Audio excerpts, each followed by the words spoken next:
Good evening, ladies and gentlemen. Welcome to another edition of TBR, and I'm George Binns. And we have as a guest this evening our new state rep, Hannah Bowen. Welcome, Hannah. Thanks, George. Good to be back. Yeah. So you've been on the job for what, about 2 months now? Coming up on that, yeah. Yeah. It's happening fast. Yeah. So is it what you expected? It's hard to say. It's a job that everyone told me would be impossible to set expectations for.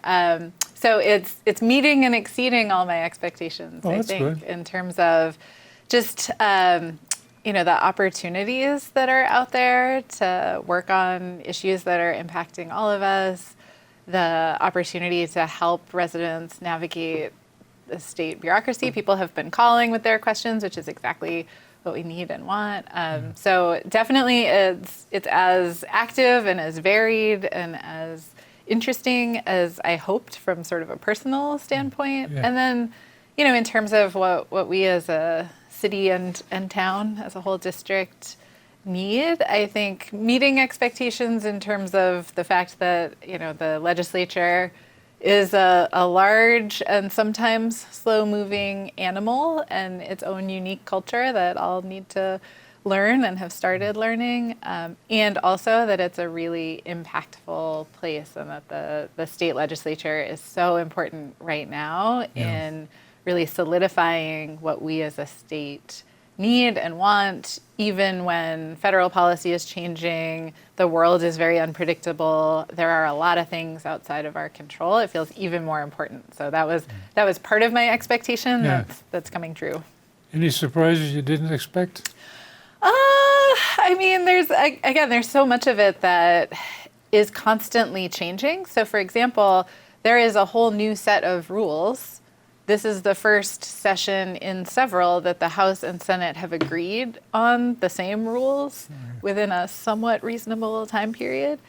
So there are things like improvements to how the legislature, how we are communicating about what bills are coming up in front of which committee, when, and how quickly they move through committees back out to the full body to take action on, or that it's not moving. The timeline for that has shifted, so committees now have to give greater notice before public hearings come up so that the public has more of a chance to show up and talk about, yes, I want to see this bill passed, no, I don't, here's what I want to see changed. And then on the back end, after we've gotten that input from residents and businesses and stakeholders, the committees need to take action sooner or explain that we need more time to take that action. So things are moving, and that's new. So, the House had proposed rules, the Senate had proposed rules, but when I was coming in, they still weren't quite sorted out. So that's new for everyone in the legislature to some extent. So hard to expect, and we're all seeing how that plays out. But for me, as someone who really values that public process and clear communication and transparency, it's really nice to come in at a time when some of that is moving. Well, I guess the other question of how do I find out what bills are being considered or what's the timeline on them? Yeah. Is there a website that us folk can access? Yeah, so the State House maintains a website that is slightly more user-friendly than the city website. It runs into the same problems, at every level of government. There are these challenges around how to make a lot of information available and accessible. And so the challenge of sort of how you navigate a website that holds that much information and information that's changing so often needs constant updating, and in environments when it's, typically the staffing and capacity to maintain those things is stretched. It's not perfect, but if you go on the legislature's website, so it's malegislature.gov, the search bar will help you find issues that you're looking for. So if there's a particular topic, you can search by keyword. If you happen to know the bill or who filed it, you can search by a bill number, by a legislator, see what they're working on. And then, the progress of that legislation is updated regularly. Yeah. So if there's a hearing date, and myself and the legislative aide that's now staffing our office, Emily, the two of us can be a conduit because we're navigating that daily. Yeah. And so if there's an issue and you want to know if there's anything happening on it or when would the opportunity to weigh in, when would that be, you can just call the office, you can email us. So my new address is just my name, hannah.bowen @mahouse.gov. That's searchable online too. I haven't memorized our phone number at the office offhand yet, but and so we're available to help navigate because there's thousands of bills filed every session. Oh, yeah. So knowing, it's going to come up next week, and I'm trying, and we'll see. I think it will get smoother as we go, but I'm trying to flag for people, hey, to our town or in Wenham, the town select board and town committees, and here in Beverly, all of the different commissions and committees that we have where I know there are already people interested in particular topics, to city and town departments, and then to nonprofit groups, business leaders, the chamber, Main Streets, where there are things that I can proactively say, hey, I know that in Beverly we've been working on helping small businesses with their signage. That was a big topic in this morning's Economic and Community Development Committee meeting. If I see something happening at the state level that relates to that, whether it's grant funding or it's a new resource for businesses, the state just launched a business front door resource this week that can help small businesses access all sorts of different state supports. If I see things like that happening, I'm going to try and get that information out proactively as well. So, still figuring out exactly what the best channels are for that, and, still learning myself what's the best pace of information and where to find things. But in theory, it is more and more accessible. And if you ever hit a roadblock and you want information and can't find it, that's part of what we're there to help navigate. Okay. So, well, you got some committee assignments. Yes. What are they? Yeah, so they're fantastic committee assignments. So working on housing, the housing committee deals with everything from the next steps on promoting affordable and accessible housing to funding around housing programs to rules around zoning. There are many committees that play in that area, but the Housing Committee is really a hub for kind of what's next, following on the Affordable Homes Act housing bond bill last session that made a lot of changes in state policy to enable more housing production and more affordability. And now that's kind of rolling out.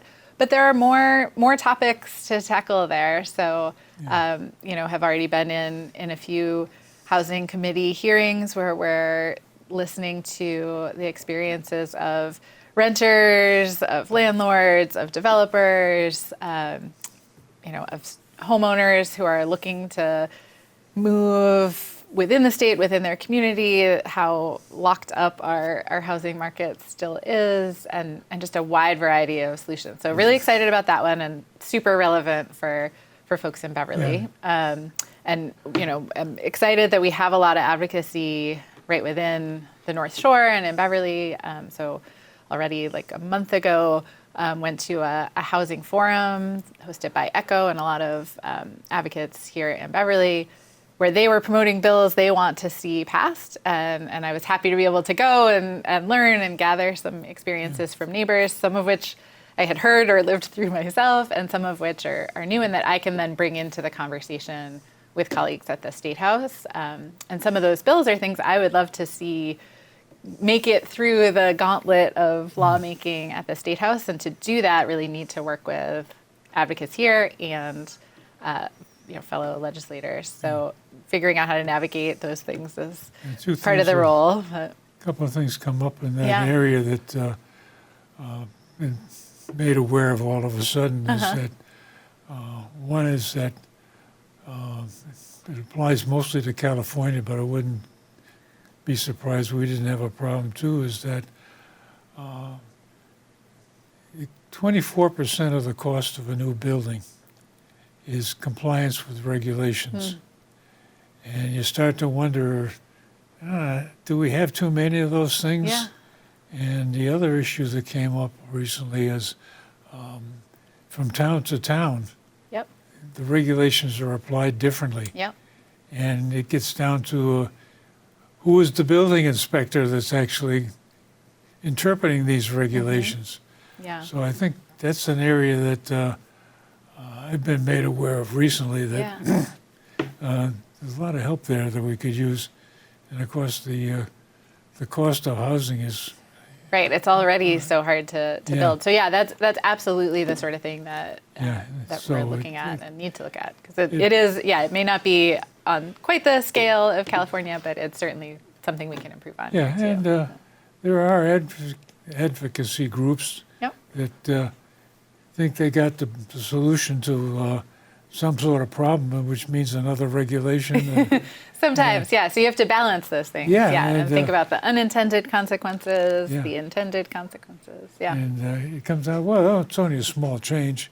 Well, it's a small change on top of 47,000 other, Other small changes, yeah. changes. Yeah. So Yeah. you get into that kind of an issue. Yeah. And again, one of my favorites is housing that is affordable. Yep. Terminology I picked up from Andrew DeFrenza. Yep.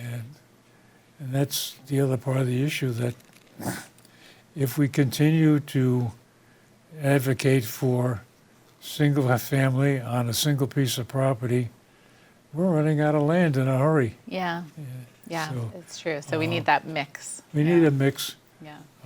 Well, And actually, one of the pieces of the puzzle for how we can, sort of maintain the wide variety of housing that we need and the economic opportunities that we want is the transportation links. So one of the other committees I've been assigned to is the Transportation Committee, which also very exciting.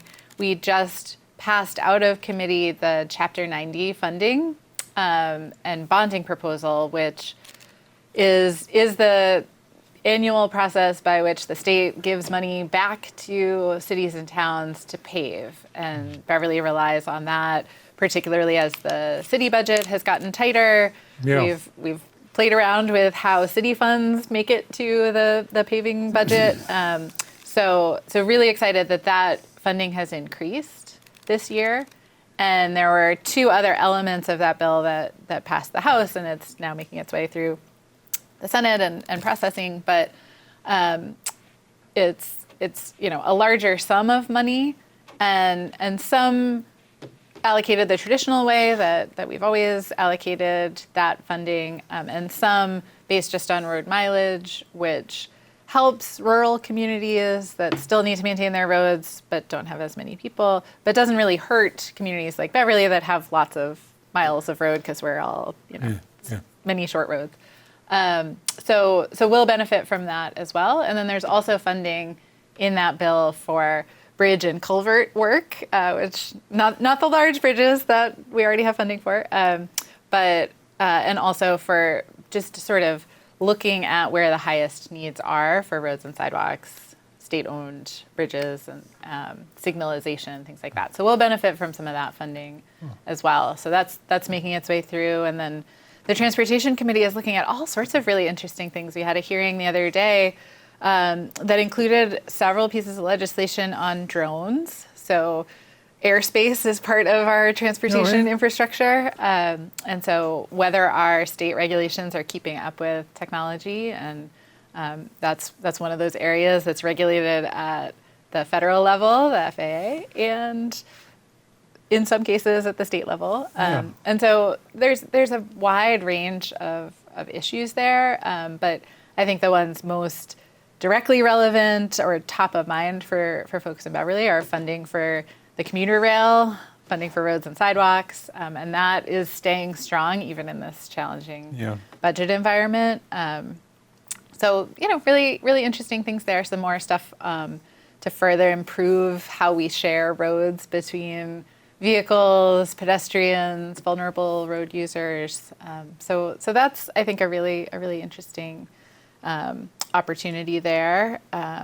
Also on the Labor and Workforce Development Committee, which is, again, like this really interesting time to be joining some of these conversations. So there was a bill in front of the committee last week. We had a hearing that would essentially put into place recognitions of labor rights that currently we rely on federal infrastructure for, the National Labor Relations Board and the act that formed it, to recognize unions, to recognize workers' rights, and that right to collectively bargain across so many different industries, where the federal government is stepping back from some of that role. The state government can step in. And so there's a discussion now about how far should we step in and how can we provide protections. So if an entire sector like rideshare app drivers, voters in Massachusetts voted last fall to enable rideshare drivers to collectively bargain. That's something that is not a national standard. It's something happening state by state. More industries might go in that direction. So how can we actually get ahead of the uncertainty and provide some certainty? Okay, in Massachusetts, these are what labor protections look like. And even if some of them change on the federal level, we're going to keep those protections in place. So, that you talk about like expectations. It was not necessarily my expectation a year ago or even 6 months ago that would be the sort of legislation our state representative would be looking at, and it is. So there's that. And then the fourth committee, as I meant, is state administration and regulatory oversight. So to the point of where can we streamline how our state agencies organized, and then down to things like what is our recognized state sedimentary structure. So all the bills that people file to recognize a state amphibian or a state bird or a state desert or a sedimentary structure, apparently. All of those sorts of things come through that committee. So it's everything from how the public records law applies to different situations to how we recognize different sort of symbolic acts and items. So very wide range. I'll definitely be busy getting up to speed on all those different work areas, but I think definitely that gets me right in front of a lot of the issues that are top of mind for people, and then a few other issues that might not be top of mind, but that I'll still work on. The drone issue gets to be an interesting one because Amazon and a few others are getting into the business of delivering by drone. Yeah. And I don't think it's happening in Massachusetts yet, but it's happening in many other places. Yeah. And curiously enough, on the outro of the show, there's a video section. Yeah. And when we were making that, Kim Allen was the guy running the drone with the camera on it. We wanted to go down 128, leaving town. Yeah. And we got so far down the road, and he gets this message over the phone. You're getting into the airspace restricted airspace of the Beverly Airport. You can't go any farther. Yep. And one of the other issues that came up was what held back a lot of these drone deliveries was the FAA requirement that you have to be in line of sight to run a drone. Yep. So that put a crimp on it for a while. Yeah. So, there's some interesting issues that come up with that one. Yeah. And we had a discussion with your predecessor, Jerry, about electrifying the trains. Yes. And I guess that's still in the works? It is, and our line is, if not next up, it's top of the list, in part because of the frequency of use that we have and the heavy usage. So I've mostly been taking the train in myself the days that I'm in Boston. And I find it a much more pleasant commute than driving. So acutely aware of how frequent the service is and how reliable the service is. But there's a lot of work planned on this line. So there's still in the design phase for an additional stop in Salem, the South Salem stop, and then in long-range planning for electrification. Yeah. So Well, like, it's a slow-moving capital planning process, but yeah, Yeah, it's needed, and the more we can move in that direction, the better off we'll be in terms of frequency, reliability, all those things. and these things get integrated because if you want to talk about affordable housing or housing that's affordable, Yeah. part of the ingredient is usually it takes two people to afford a condo or an apartment, Yeah. and that means two cars. Where do you park two cars? It gets to be a real challenge. Yeah, I mean, the parking spaces are more costly from like a societal standpoint and in how you plan a building than the units Yeah, sometimes. and Yeah. it gets down to the point of can you come up with a scheme of having public transportation that'll support housing that is affordable? Yeah. And, And the they get to be mobility to integrated. have to live where you want to live and work where you want to work and get there without just sitting in a car all day. Yeah, Yeah. and I got that lesson early on, was working in Chicago, and first day to work, I took the car. I was fine. Got there, no problem at all. Coming home, I got stuck on the expressway, and it was 6 lanes wide, and it was still jammed up Yeah. going into Chicago. Yep. And while I was sitting there, down the median strip comes the subway. Oh, Moving right along. Yep. I never took a car again.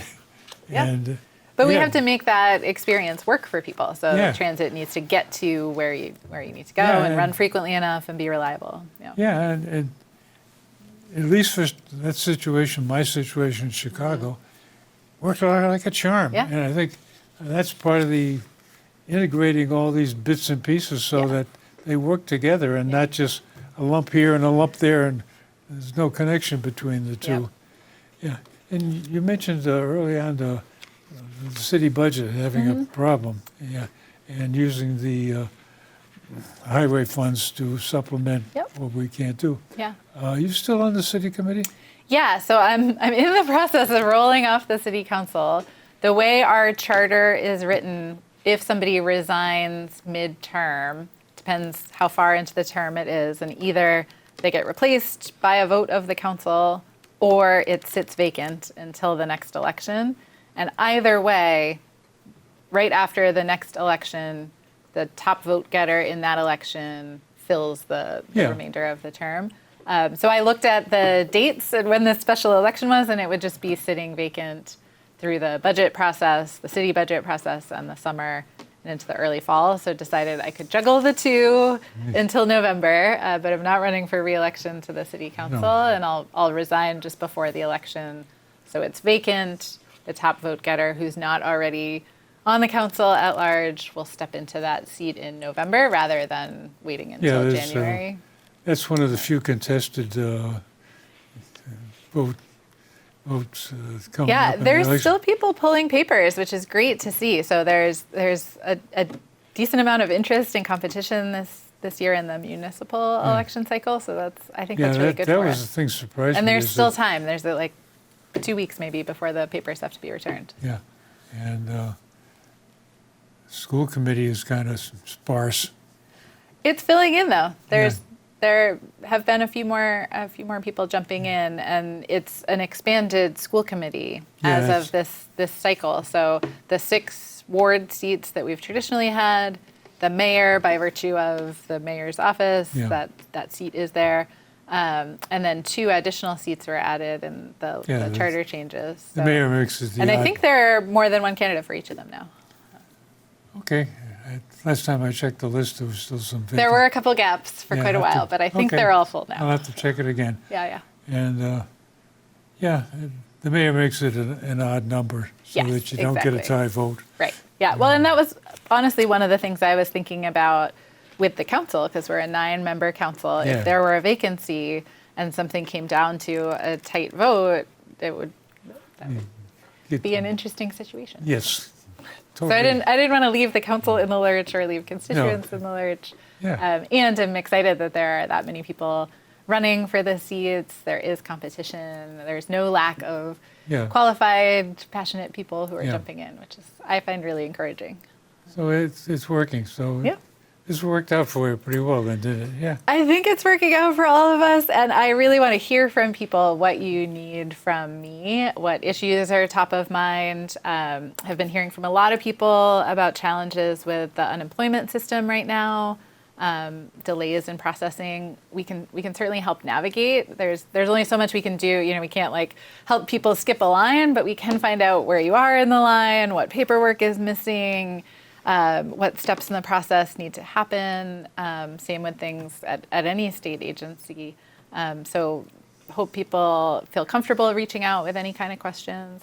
Definitely hearing from people on legislation that they want to see moving. And as just one member of the legislature, I don't want to overpromise that I can get things through this maze of how the building works. And I can take some of those steps and I can be our voice there. So I think I'm excited about the opportunity, but it's only going to be as effective as we as a community kind of use it. Yeah, So. and to your point about getting help, my granddaughter got into a medical problem, or a medical bill problem, Yep. and eventually Jerry's chief of staff, eventually hooked me up with the right guy in the right place. Exactly. Yep. And took care of that. Yep. But it was a challenge to work through the system, and Yeah. you do it on your own. I know it's hard, and that is kind of our job for us to work with those state agencies and consumer advocates and everything all the time, so that we know just offhand who to call, so that someone it might be the only time you have that problem ever. Yes. How are you supposed to know how to navigate? Oh, yeah. So that's exactly. And we're setting up office hours. So I've taken over the standing office hours that Rep. Paracella had at the senior center. So the first and third Fridays, as you know. So we'll be there and setting up additional office hours, some outside time, different parts of the city. So that's one opportunity to just drop in if you have a question that doesn't rise to the level of like scheduling a phone call, but can just drop in and ask, or always around. People can feel free to reach out anytime. And To come back and tell us more about it Yeah, as yeah. we get into it deeper. And ladies and gentlemen, thank you very much for joining us this evening. And as I mentioned, my email address is in the credits before and after. And if you got a comment, send me an email. And if you got a longer comment, there's always room for you here at the table. And thanks again for joining us, and stay tuned, there'll be more.